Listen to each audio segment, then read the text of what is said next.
नमस्कार, live cities में आपका स्वागत है। मैं हूं दीपक प्रियदर्शी। इस वक्त की सबसे बड़ी खबर आ रही है कि बिहार सरकार ने जातिगत जनगणना की अपनी रिपोर्ट जारी कर दी है। इस रिपोर्ट का लंबे समय से इंतजार हो रहा था। काफी विवादों में भी ये रिपोर्ट रही कि ये रिपोर्ट कब आएगी।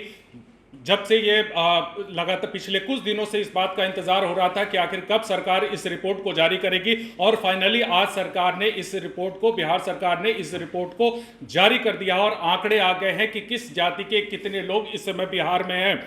देखिए, जिस तरह के आंकड़े अभी आए हैं, उन आंकड़ों में सरकार ने सबसे पहले धर्म के आधार पर कि किस धर्म में कितने लोग हैं। हिंदू धर्म में अभी जो आंकड़े सरकार की तरफ से दिए गए हैं, जो बिहार जाति आधारित जनगणना 2022 है, उसके आधार पर हिंदू की आबादी 81.99% यानी 82% है। इस जो मुसलमान है इस्लाम, उसकी आबादी 17.70% है। ईसाई की आबादी 0.057% है। सिख की आबादी 0.0113% है। बौद्ध की आबादी 0.0651% है।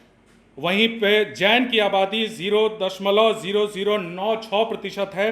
अन्य धर्म की आबादी जो है 0.1274% है, और जिसका कोई धर्म नहीं है उसकी आबादी के जो आंकड़े आए हैं उसमें 0.0016% है। ये धर्म के आधार पे है। जो सरकार ने जो सर्वे कराया, जो जातिगत जनगणना कराई, उसमें जो आंकड़े सामने आए हैं उसके मुताबिक सबसे बड़ी आबादी ओबीसी की है। जो आंकड़े आए हैं 36.01%, सबसे अधिक आबादी वो है ओबीसी की है। देखिए, जिस तरह के आंकड़े अभी आए हैं उसमें धानुक की आबादी 2.13% है। ब्राह्मण की आबादी 3.67% है। कुर्मी की आबादी 2.87% है। कुशवाहा की आबादी 4.27% है। धानुक की आबादी 2.13% है। राजपूत की आबादी 3.45% है। सोनार की आबादी 0.68 यानी 0.68% है। वहीं पे यादवों की आबादी, एक पूरी कास्ट जो चलती है और यादवों पर एक पूरी राजनीति होती है, यादवों की जो आबादी है वो है 14.26%। पिछड़ा वर्ग है उसकी आबादी 27.12% है। मैंने जैसे पहले भी कहा कि ओबीसी की आबादी सबसे अधिक है, 36.01% है। वहीं पे अनुसूचित जाति की जो आबादी है वो 19.65% है। जो सामान्य कैटेगरी के लोग हैं उनकी आबादी 15.52% है।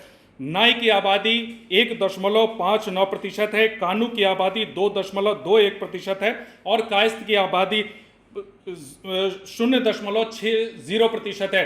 अभी तमाम जो आंकड़े हैं वो अभी जितने आंकड़े आ रहे हैं उस आंकड़ों के मुताबिक देखिए, पिछले कुछ दिनों से लगातार जो है वो जातिगत जनगणना को लेकर, जब से ये जातिगत जनगणना को लेकर सरकार ने फैसला किया, उसके बाद से कई चीज़ें हुई। सबसे बड़ी बात यह है कि 27 फरवरी 2020 को सरकार ने इसे विधानसभा में पास कराया था, और उसके बाद उसी महीने अगस्त में ही नीतीश कुमार ने तेजस्वी यादव से मुलाकात की और उन्हें अपने साथ लिया, और इसमें एक सहमति बनी कि जातिगत जनगणना कराई जाए, क्योंकि लगातार आरजेडी की तरफ से भी यह मांग हो रही थी। 2020 को ही 23 अगस्त 2020 को तमाम जितने भी 11 अलग अलग पार्टियों के जो सर्वदलीय जो प्रतिनिधिमंडल था, वो प्रतिनिधिमंडल गया था प्रधानमंत्री से मिलने के लिए और उनसे ये आग्रह करने के लिए कि जातिगत जनगणना है पूरे देश में कराई जाए। और वहीं पे सरकार से मिलने के बाद उसके बाद ये फैसला हुआ कि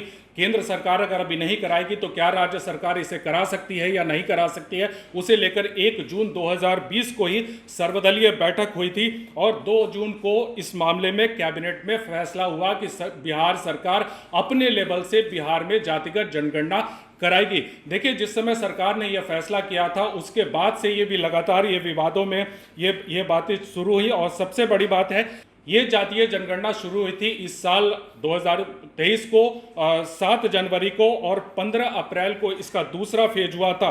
लेकिन उसके बाद ये मामला पहुंचा सुप्रीम कोर्ट में और इस पर रोक लगाने की मांग हुई। उसके बाद सुप्रीम कोर्ट ने इस पर अपना वर्डिक्ट दिया कि इस मामले में हाई कोर्ट जाए, और उसके बाद जो है ये 2 और 3 मई को इस पर हाई कोर्ट में सुनवाई हुई और फाइनली 4 मई को जो है हाई कोर्ट ने तत्काल इस पर रोक लगाई। मामला इस पर बढ़ा, फिर यह सुप्रीम कोर्ट में गया और उसके बाद से सुप्रीम कोर्ट ने वर्डिक्ट दिया कि इसमें जातीय जनगणना कराने में कोई जिसे कहें कि किसी भी तरह की कोई समस्या नहीं है। उसके बाद सरकार ने इस पे आगे, क्योंकि जिस समय ये रोक लगी थी उस समय तकरीबन 80% का काम हो गया था और उसके बाद सरकार ने इस पर फैसला किया। आज जो है बिहार में जातीय जनगणना की रिपोर्ट जारी हुई है।